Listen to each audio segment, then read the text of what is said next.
Assalamualaikum warahmatullahi wabarakatuh. Perkenalkan, nama saya Susan Kaslu, NIM 19144-048, jurusan Tarbiyah, Prodi Manajemen Pendidikan Islam.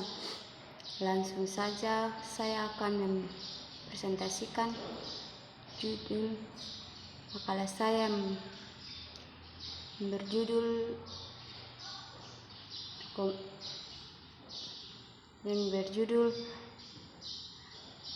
demokrasi.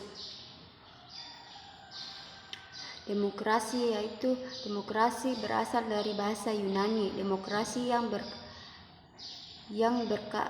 berarti kekuasaan rakyat. Demokrasi berasal dari kata demos dan kratos.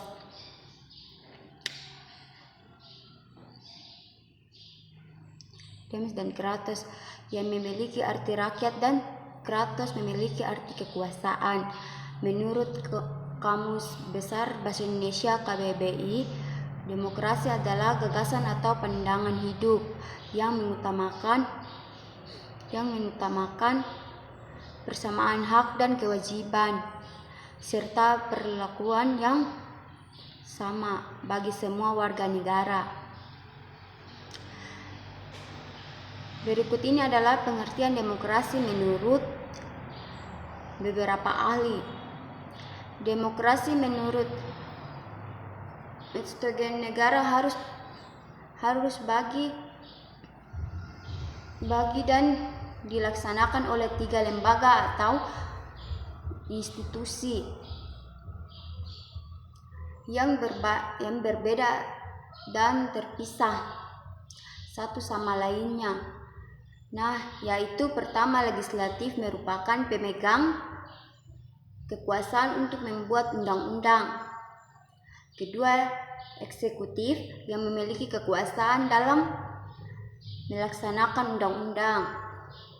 Yang ketiga adalah yudikatif yang memiliki kekuasaan undang-undang, yang memegang kekuasaan untuk mengadili pelaksanaan undang-undang, dan masing-masing institusi tersebut berdiri secara independen tanpa pengaruh dan institusi lainnya. Terus, menurut Abraham Chion, yaitu pemerintahan dari rakyat, oleh rakyat dan untuk rakyat. Yang kedua, menurut Aristoteles, mengemukakan ialah suatu kebebasan atau inspirasi. Demokrasi ialah kebebasan karena hanya melalui kebebasan warga negara bisa saling berbagi kekuasaan warga di dalam negaranya. Aristoteles pun mengatakan apabila seseorang hidup tanpa kebebasan dalam memiliki cara hidupnya, maka sama saja seperti budak. Terus, demokrasi menurut Aristoteles, cara hidup. Aristoteles ialah suatu bentuk pemerintah rakyat karena kekuasaan pemerintahan melekat pada rakyat juga merupakan HAM bagi rakyat untuk mempertahankan,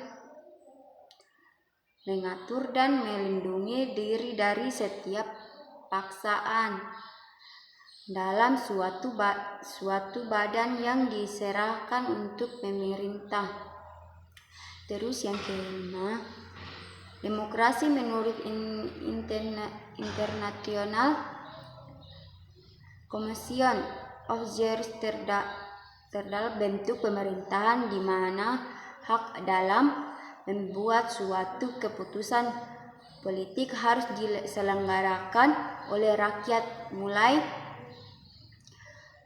perwakilan yang terpilih, suatu proses pemilihan. Terus yang selanjutnya prinsip demokrasi. Prinsip demokrasi bagi sistem politik peroleh yang bebas, tidak memihak, peradilan bebas dan tidak memihak berarti hakim tidak memihak kepada siapa kecuali kebenaran serta keadilan. Nah, maksud peradilan yang bebas dan tidak memihak adalah hakim tidak boleh dipengaruhi dan bebas interaksi dari pihak manapun dalam menjalankan kewajiban dan kewenangan.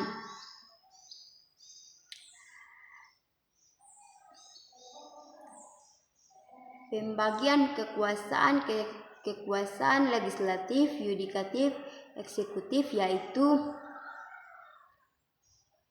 kekuasaan legislatif merupakan kekuasaan untuk mementing undang-undang. Ini dipegang oleh Dewan Perwakilan Rakyat sesuai dengan Undang-Undang 1945. Kekuasaan yudikatif disebut juga dengan kekuasaan kehakiman, yang kekuasaan yang menyelenggarakan peradilan untuk menegakkan hukum dan keadilan.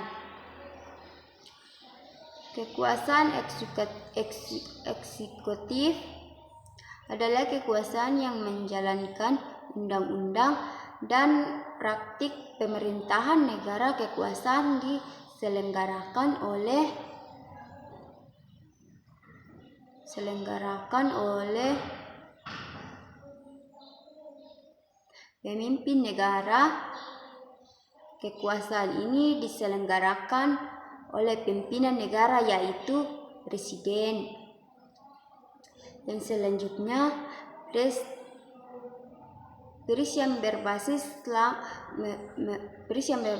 lama Naus Media Association menyatakan bahwa kebebasan pers merupakan hal yang penting untuk dipertahankan karena pers merupakan platform untuk menyuarakan berbagai macam informasi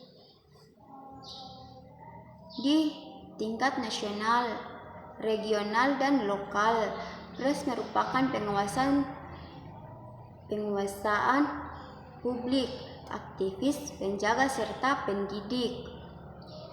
Perlindungan terhadap hak asasi manusia adalah hak dasar atau kewarganegaraan yang melekat pada individu sejak ia lahir secara kontrak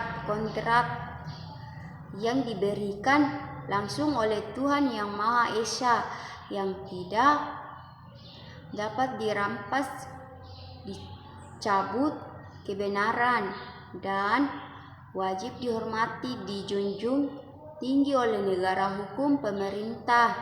Nah, masuk dengan jenis-jenis demokrasi. Jenis-jenis demokrasi memiliki banyak jenis berikut. Beberapa jenis dari demokrasi menurut cara aspirasi rakyat terbagi dalam dua bagian, yaitu demokrasi langsung. Nah, di sini contohnya demokrasi langsung.